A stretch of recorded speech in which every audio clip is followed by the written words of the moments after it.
Well, good morning. My name is Owen, and I'm an associate pastor here at Prairie Alliance Church. Hi. Hi, Travis.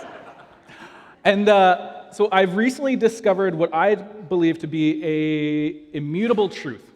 Can't be broken. This is truth. And here it is. The longer someone knows me, the less likely they are to tolerate how weird I am.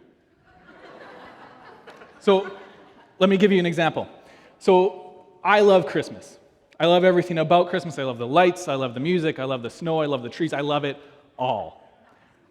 To the point where I sometimes participate in unhealthy behaviors, like watching Christmas movies at inappropriate times of the year. Like yesterday.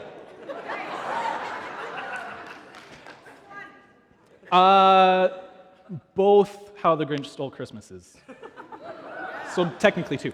So I love Christmas, and so in the church office, right as you walk in is my little desk work area, and sitting on my desk since Christmas has been a little Charlie Brown Christmas tree. Like, you know the little tree that's like droopy and has the one ornament hanging off of it? I have one of those, and it's on my desk in the church office, sitting there since Christmas. Now, our family, we just moved to Portage a year ago. And so the team here at PAC has only known me for about a year, give or take. Some a little bit longer, but not much. Nobody said a word. Like, okay, so I think Gail has made fun of me for it once. But other than that, nobody's really said anything. And I have my theories as to why. Clearly I'm an intimidating character, so people are just scared of me. And I also think there's some staff who just have a thing for Charlie Brown, and so they just don't care. But, not a word. In contrast, back in the spring, I was picking our daughter Rose up from preschool. She goes to preschool here at the West Park Children's Center, which she loves desperately. She loves her teachers there. So if you have a kid in that age range, I would highly recommend checking it out. But I was picking her up from preschool, and I still had a couple of things to wrap up in the office, so I go and grab her from our class, and then go back to the office with her. And I'm folding up my computer, putting it away, and she looks over and she sees the tree sitting on my desk. And she does this. She just looks at me up and down, is like, "Daddy, why that tree there?" And so I just with all the attitude a 4-year-old can muster, right? And so I'm like, yeah, I know, I need to pack it away. I keep forgetting, and the truth is I like it there, so I'm going to keep it there. But I give her this line of, yeah, I'll get there. And she just looks me up and down, judgingly. I was like, "Dad, it's not Christmas. Put it away." You're 4. This is... So now Rose, being 4 and my own daughter, she has 3 years of experience on the rest of the staff. So less likely to tolerate my weirdness, right? So the more people know me, the less likely they are to tolerate my weirdness.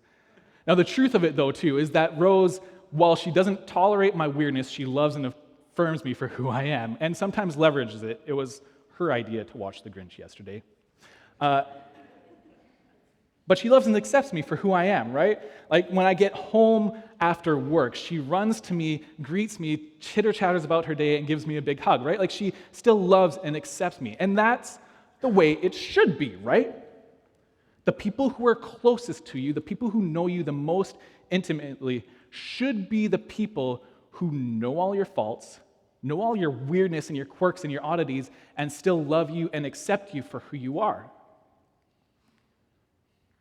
But then what happens when the people who are supposed to most be in your corner, who are supposed to have your back, the people who know you best, know all your ins and outs, know all your weirdness and your mess and your chaos, what happens when they look you up and down and they say, "No, I don't want you anymore"? What happens when the people who are supposed to have your back, they look at the chaos of your life and they reject you? This morning, we're jumping back into our series called Uncluttered, where we are looking at the chaos and mess that comes out of our lives sometimes, and we're figuring out how to make sense of it all. And we're doing that by walking through the book of Mark. Now, we kind of paused this series back in the spring, and we took a break over the summer for our series called The Four Loves, and now we're coming back into it. And if you were here with us through the spring, you'll know that we kind of wrapped up partway through Mark chapter 5. And so we're actually going to skip a section here and jump ahead to Mark chapter 6 this morning. Reason for that is really simple. A couple of weeks ago for the Four Loves series, I actually preached the second half of Mark chapter 5 accidentally.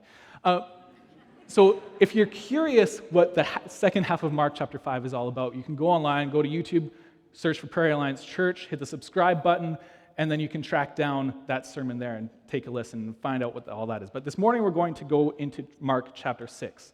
Before we do that, I want to catch you up because I know some of you have been out for the summer, you may have missed something, so I'm going to catch you up on what has been happening and bring us back into Mark.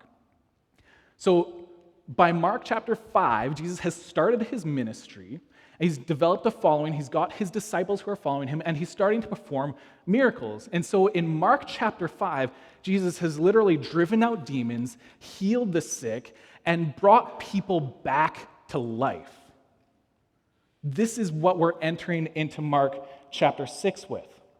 And so let's read this together, Mark chapter 6, starting in verse 1. Jesus left there and went to his hometown accompanied by his disciples. When the Sabbath came, he began to teach in the synagogue, and many who heard him were amazed. "Where did this man get these things?" they asked. "What's this wisdom that has been given him? What are these remarkable miracles he's performing?" So Jesus, he's kind of followed this rabbinic model, this model of the teachers of the time. So what they would do is a student would learn in his hometown from his local synagogue, his local rabbi, his local teacher, and then he would go out to the cities and the towns surrounding, and he would teach in the synagogues and develop his own followings, his own unique perspective. And then very often, a rabbi would then go from there with his followers back to his hometown, to his home synagogue, and teach there and kind of be acclaimed and welcomed home. And he would continue to teach and continue his career. And so Jesus is very much following this kind of model, except the difference with Jesus is that, as we'll see as we continue reading, unlike most rabbis, Jesus didn't receive a terribly warm welcome. And so the people in Jesus' hometown, Nazareth, they were amazed at Jesus. Right? They had heard about these miracles. They had heard about what had just happened, that Jesus had raised the dead, that he had healed the sick, and they were amazed. They're blown away by it. And they're amazed at his teaching in the synagogue. They're amazed at the wisdom that he carries with him, but then they question it. Like, where is this coming from? Who is this guy? What's the source of all of this? Where is he getting this from? And that is one of the key questions for us. As we look at what God is doing in the world, as we look at what God is doing here at PAC with healings and miracles and amazing things that God is up to, the question for us is, what is the source? Where on earth is this coming from? Because the answer to that question will determine how we respond to Jesus, how we respond to what he's doing in the world for the rest of our lives. Because if we believe that what Jesus is doing, what we're seeing here in Portage, what we're seeing in Nipawa and at Prairie Alliance Church as a whole, if we believe what is happening is just a bunch of people doing good things, then it doesn't actually matter. Because it'll die, and it'll fade, and it'll go away eventually. But if we believe that the source of it all is in fact God, if his fingerprints are on this, then that should change how we respond to it, right? It should change how involved we get. It should change how we serve and how our lives look. It should transform us. So where is the source? So the townspeople continue in verse 3. They say, "Isn't this the carpenter? Isn't this Mary's son and the brother of James, Joseph, Judas, and Simon? Aren't his sisters here with us?" And they took offense at him. So they write Jesus off because they know who he is. Right? They're like, "I know you. You're a carpenter. You built my chair." Right? You're not a rabbi. You're coming in here and trying to teach us like you're some sort of big shot wig and you're a rabbi. You're not. You're the carpenter. And they call him by this name, Son of Mary. And for us, that may not seem like such a big deal, but for them it was. So at the time they lived, the society they lived in, it was a highly patriarchal society, meaning that men were at the top of the social food chain. And so what that meant is that if you were greeting someone and addressing them formally, you would call them by their father's name. So in this case, if we're going by earthly fathers, they would have addressed Jesus as Jesus, son of Joseph. But they don't. They intentionally refer to him as Son of Mary. And what they're communicating is like, we know who you are. We don't think you're worth this. Get back to your place. They write him off. And very often we will follow the same mental script and mental patterns with ourselves and the people around us. We'll look at the people around us and we'll say, I know who they are. I know the mess of their lives right now. Their life is a dumpster fire. I know what's happening here, and we write them off. Or we'll do it to ourselves. Right? I'm just a farmer. I'm just a mechanic. I'm just a teacher. Why would God use me? My life is a crumbling mess right now, and I don't know what's going to happen right now. How could God possibly want to use me? We write ourselves off. But what was the truth about Jesus? The truth about Jesus is that he is the Son of God, right? That is the source of value for Jesus. That is his source of qualification. That is his source of identity. He is the Son of the living God. And so what is the truth about you? And you're hearing those scripts right now. I'm not good enough. I'm not worthy. Let's cut those off in the name of Jesus. And what is the truth about you? The truth is that you are a child of God. That because of what Jesus did, you are chosen. You are qualified. You are a child of God. That is the truth about you. So he can use you because you're qualified in him. So Jesus responds in verse 4. Jesus said to them, "A prophet is not without honor, except in his own town, among his relatives, and in his own home." So this saying, it was kind of a decently well-known saying, or similar to other sayings at the time. And it was well-known because that was the reality of the Old Testament prophets. They were not liked people, generally speaking. And the Old Testament prophets, they were not liked because they were often carrying corrective rebuke from God to the nation of Israel. So the pattern that would inevitably happen is this. The nation of Israel, who was supposed to be following the one true God, would stray, would run away from him, and God would send a prophet with a word to them to get them to come back to him. And the word that they often carried was corrective. It was a rebuke. It was not fun. And so people didn't like the prophets. They were generally not welcome. You would see a prophet walking down and you'd be like, oh no, and go the other way. But the prophets, they really did not care. Because the prophets' greatest allegiance was to the work that God was doing in the world. Not to their community, not to their hometown, not to their family, not to their people. It was to God and his work. And this is the new allegiance that God has been building for a very long time.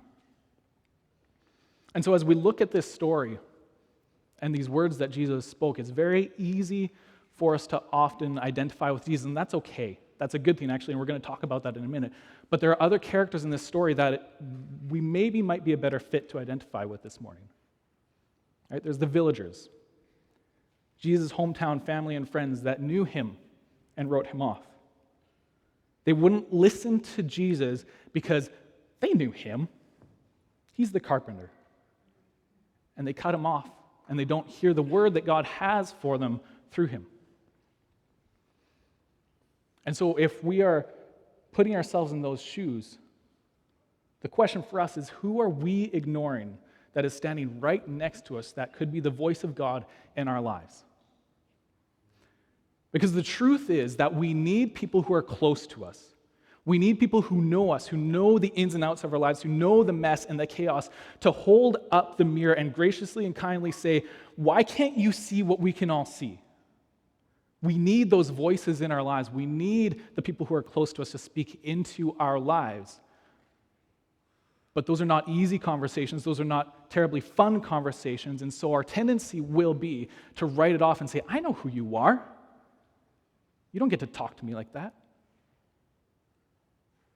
So who is standing right next to you that could be the voice of God in your life? So we can identify with the villagers and write people off, but we can also identify with Jesus and the fact that he was written off. And so if we're going to identify with and follow Jesus, we should expect to be treated the same way that Jesus was treated, right? So we should expect that there will be times in our lives where we will be rejected, where we will be cast out, where we will not be welcome in our own town, where we will feel alone and isolated because we're following Jesus. Now, this isn't an excuse to be a jerk. Yeah, sorry. This is an excuse to be a jerk. We are not going out and looking for this. We aren't trying to cause a fight so that we can wear this badge of honor that, look how many people hate us. I'm doing it right. That's not how this works. But what it does mean is that if we're following Jesus well, there's a high probability that at some point in your life, something like that will break, where you lose a relationship or a home because you are following Jesus. Following Jesus can be a lonely thing sometimes. But he knows exactly what it feels like in those moments. Because as he's saying these words, as he's saying a prophet isn't welcome in his own home and in his own family, there is a specific moment that I believe he is remembering from Mark chapter 3. So Mark chapter 3, starting in verse 20. Then Jesus entered a house, and again a crowd gathered so that he and his disciples were not even able to eat. When his family heard about this, they went to take charge of him, for they said, he is out of his mind. Then Jesus' mothers and brothers arrived. This is later in that chapter. Standing outside, they sent someone in to call him. A crowd was sitting around him, and they told him, your mother and brothers are outside looking for you. So Jesus' family, they hear what he's doing. They hear about the gathering that he's developing and the apparent uprising that he is starting. And they go around and they respond to people who are telling them this, like, oh no, it's okay, he's just crazy. Like, don't pay attention, we'll go and deal with that, we'll deal with him. And they go to where Jesus is, and they go to forcibly remove him from his ministry. His brothers and sisters are saying to Jesus, just stop. Just stop what you're doing. We don't care that you think this is some sort of mission from God. Stop it right now. You're going to get yourself killed, and probably us. His own mother, the woman who gave birth to him, the one who the angel spoke to about him, came and said, Jesus, come on, let's go home. Cut this out. Let's go. Jesus uniquely knows what it means to be rejected. And so in verse 33, he says, who are my mother and my brothers, he asked. Then he looked at those seated in a circle around him and said, here are my mother and my brothers. Whoever does God's will is my brother and sister and mother. Jesus knows what it's like to lose your closest people because of who you are. He knows what it means to lose the people who are supposed to most have your back because of what God has called you to do. He has lived it. He has experienced it. And so when you are feeling isolated, when you are feeling disconnected, like you have lost everything around you that is important and valuable, know that you're not alone. Because Jesus, he is building a new kingdom. He's building a new family, and he's giving you a new identity. And he is now calling you brother. He is calling you sister. He's calling you son and daughter. He is giving you a new identity. You are now a part of this family. A couple of weeks ago, we had a fairly busy week. We had some birthdays with our youngest and a bunch of stuff like that happening. And so I was driving in the car one day to run some errands with our oldest son, Conley. And so we're just talking through the week, right? So we're like, okay, on this day, your aunt and your cousins are coming to visit, and then on this day, the grandparents are coming to visit as well. And then during that week, our good friends Dan and Leah were actually moving from Alberta to Portage as well. And so we were talking through that with them. And Dan and Leah is come on staff to West Park as a teacher, and it's been amazing watching them follow God's call on their life in that. But they have left everything behind. They have left their support networks. They've left their family behind for the sake of this call. And so as we're talking this through, I mentioned to Conley, I was like, yeah, so because they're moving in, we'll probably see them over the course of the weekend. We'll go visit them, or they'll come visit us, or something like that. We'll make sure that we connect with them and welcome them to Manitoba. And Conley, without skipping a beat, just says, yeah, because they're family. That's the picture of the kingdom that Jesus is building. You are family here.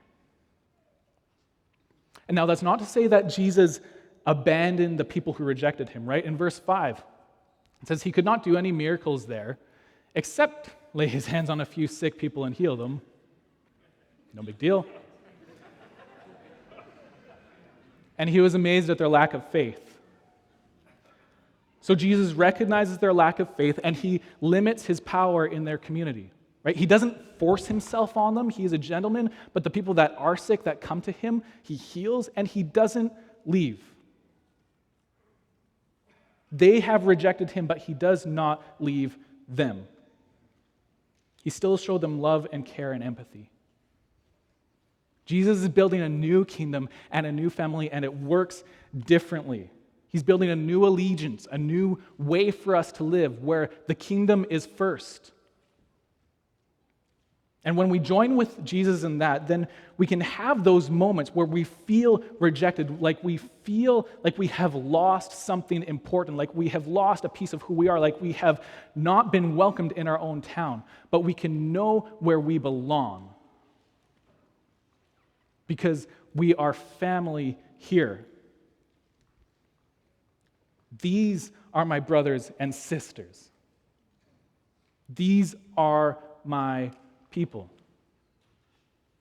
And you may not feel welcome in your own town, but you are welcome here. So Ben's going to come. Let's continue to worship.